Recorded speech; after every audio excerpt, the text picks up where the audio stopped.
एक तनख्वाह से कितनी बार टैक्स दूं और क्यों? जवाब है,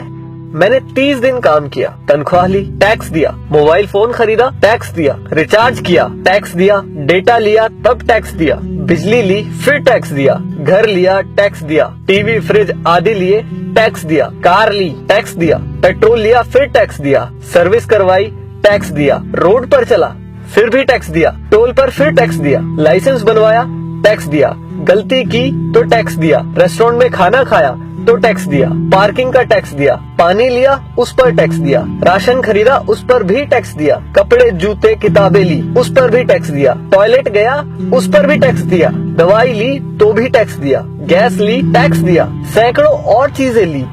और टैक्स दिया, कहीं फीस दी, कहीं बिल, कहीं ब्याज दिया, कहीं जुर्माने के नाम पर तो कहीं रिश्वत के नाम पर पैसे देने ही पड़े। ये सब ड्रामे के बाद गलती से सेविंग में बचा लिया तो फिर टैक्स दिया। सारी उम्र काम करने के बाद कोई सोशल सिक्योरिटी नहीं, कोई पेंशन नहीं, 5 साल के MP MLA रहते तो बात और थी, कोई मेडिकल सुविधा भी नहीं, बच्चों के लिए अच्छे स्कूल नहीं, पब्लिक ट्रांसपोर्ट नहीं, सड़कें खराब, स्ट्रीट लाइट खराब, हवा खराब, पानी खराब, फल सब्जी जहरीली, हॉस्पिटल महंगे, हर साल महंगाई की मार, आकस्मिक खर्चे व आपदाएं, उसके बाद हर जगह लाइनें। सारा पैसा गया कहाँ? करप्शन में, इलेक्शन में, अमीरों की सब्सिडी में, माल्या जैसों को भगाने में, अमीरों के फर्जी दिवालियां होने में, स्विस बैंकों में, नेताओं के बंगले और कारों में और हमें झंडू बाम बनाने में। अब किसको बोलूं, कौन